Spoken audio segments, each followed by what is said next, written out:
माजी मंत्री धनंजय मुंडे यांच्यावरती अनेक आरोप झाल्याच्या नंतर त्यांचं मंत्रिपद गेलं. मात्र आता तेच पुन्हा एकदा संधी देऊ अशा प्रकारचे संकेत अजित पवारांनी दिलेत. माझ्यासोबत या विषयावरती बोलण्यासाठी करुणा मुंडे आहेत. काय सांगाल? अजित पवारांनी पुन्हा एकदा धनंजय मुंडे यांना आम्ही संधी देऊ असं म्हटलेलं आहे आणि हे एक संकेत आहेत मंत्रिपदासाठी.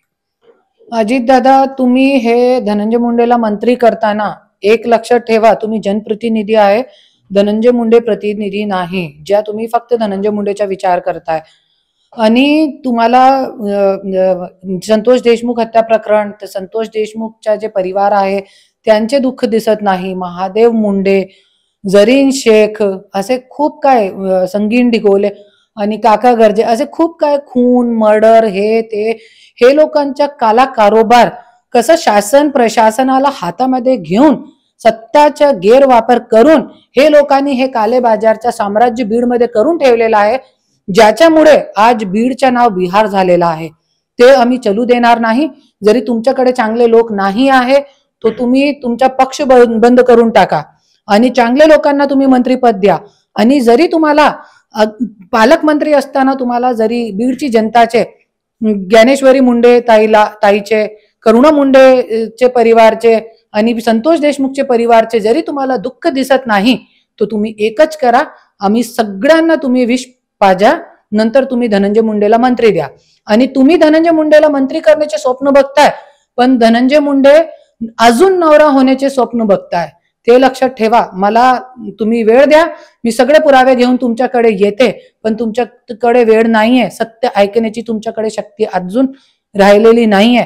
जरी तुम्ही धनंजय मुंडेला मंत्रीपद दिला तर पूर्ण महाराष्ट्राची जनताला घेऊन मी रोडवरती उतरणार आहे. आता ज्ञानेश्वरी मुंडेंचा विषय काल आंदोलनही झालं आणि त्यामधूनही पुन्हा वारंवार असं बोललं जातंय की धनंजय मुंडेंनी त्यांच्या कुटुंबियांची भेट घेतली पाहिजे. 100% धनंजय मुंडेंनी घेतली पाहिजे, पंकजा मुंडेंनी घेतली पाहिजे. किती जरी केला तो आज आमच्या समाजाचे लोक आहे. आणि संतोष देशमुखची पण भेट घेतली पाहिजे.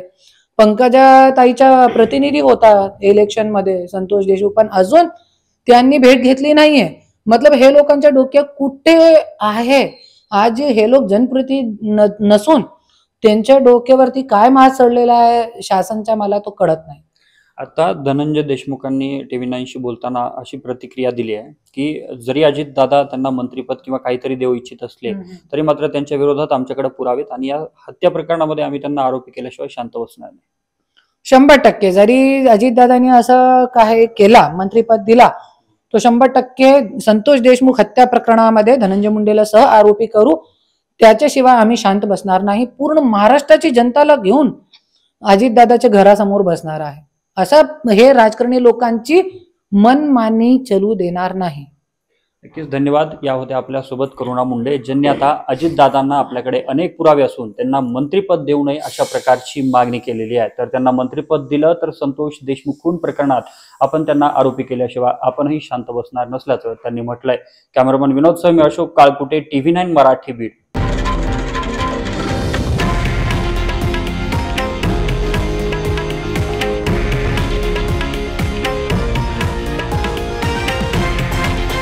हे आहे देशातील नंबर 1 न्यूज नेटवर्क आणि आपण पाहत आहात TV9 मराठी, एकमेव.